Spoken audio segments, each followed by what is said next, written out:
Good evening, everyone. Thank you, Rochelle, for the lovely introduction, and thanks for pronouncing my last name right. Sometimes it can be quite tricky. And thank you very much, Black History Committee, for asking me to be one of your keynote speakers. I'm very happy to be here and speaking for you tonight.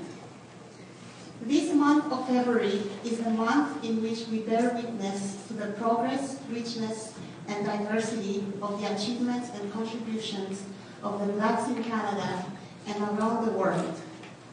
It is also a time to reflect on the issues and difficulties that were faced and continue to be faced within the Black community. So I was asked to speak tonight on our main theme for the year, which is the crisis in Black education. But let me ask all of you a question first. When you think of the word crisis, what are some words that come to your mind? You don't have to answer out loud, but you can take a few seconds and think about it. To me, there's three words that come to my mind, and they are struggle, pain, and challenge. As many of you know, Black Canadians have long strived to have their accomplishments and contributions recognized and to keep their untold history alive. Now, if we think about 22 years ago, if we go back in time, so let's say in 1995. So in 1995, the Parliament of Canada officially recognized February as Black History Month, and the motion was brought by the Honorable Jean Augustine, who was the very first Black Canadian woman elected to Parliament, but there were also antecedents for the Black History Month of the 1950s and onward.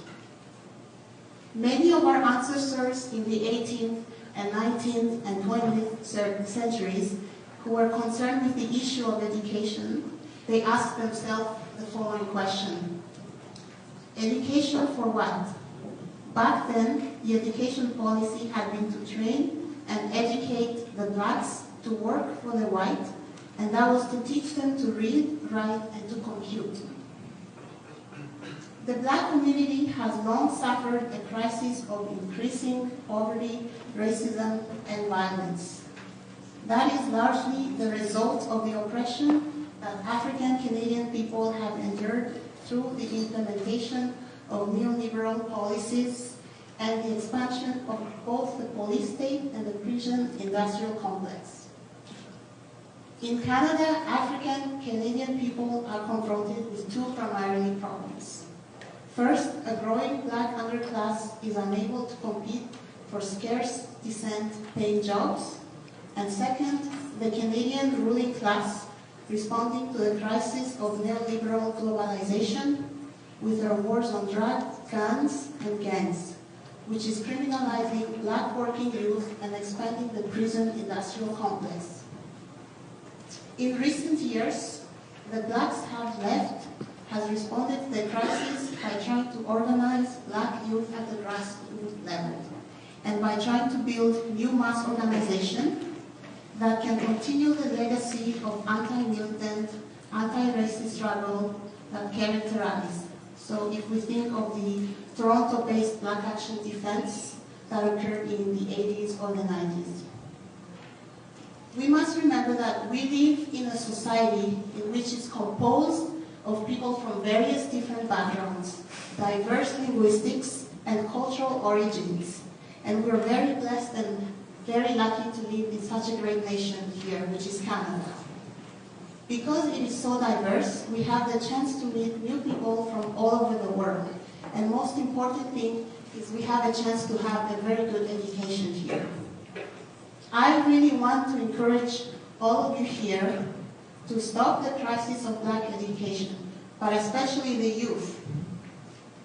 The youth here, I want you guys to continue your education, get involved with your community, and stay involved, and never stop dreaming. Never say you cannot be a doctor because you're not good with math. Don't say you cannot be an engineer because you don't like to calculate. Or you cannot be a lawyer because you hate debating. No. Don't have that attitude. You can be whatever you want to be, and you know yourself better than anyone else. As Nelson Mandela said, Education is the most powerful weapon you can use to change the world. Again, I want to encourage all the young people here to not give up and continue to pursue your education.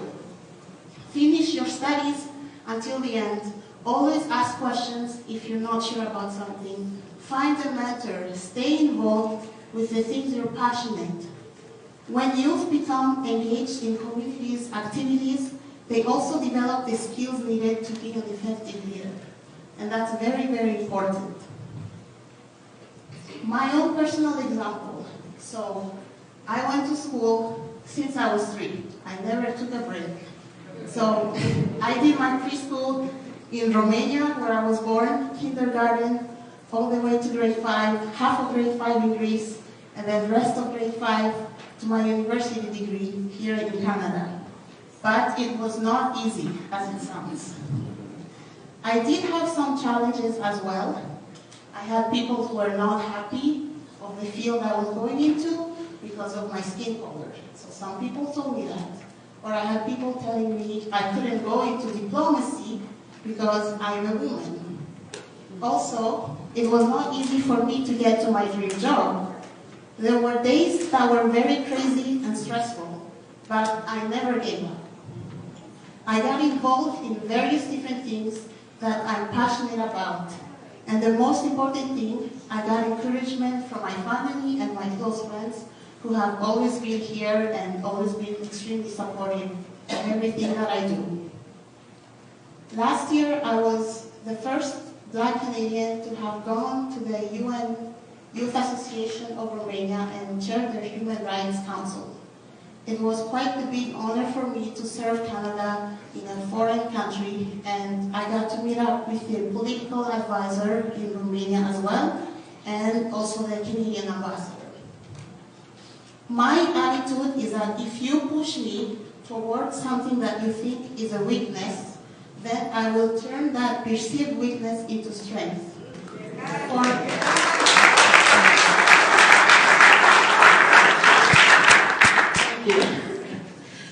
For many reasons, and I would like all of you to continue moving forward with that attitude, especially you, the young people. I know sometimes school can be tiring, waking up at 7 o'clock, doing that 40-page essay, or just waking up in general, in minus 40 weathers. But, you know, all that hard work will pay one day. Life can be full of challenges. When we see a challenge in front of our eyes, we shouldn't just stare at it and do nothing. We should take action and take it and challenge our own challenge until we reach our goal. I believe that challenges are ways for you to build up more dynamic confidence among yourselves. Life isn't always going to be easy, but we must learn to work around those challenges until we go past it. It is very important to know that education either functions as an instrument which is used to facilitate the integration of generation into the logic of the present system and bring about conformity to it, or it becomes the practice of freedom, that means by which our society deals critically with reality and discover how to participate in the transformation of their world. I would like to end by saying, continue to believe in yourself, stay involved with your passions, and remember that ambition is the first step to success, and the second step is action. Thank you very much, and God bless.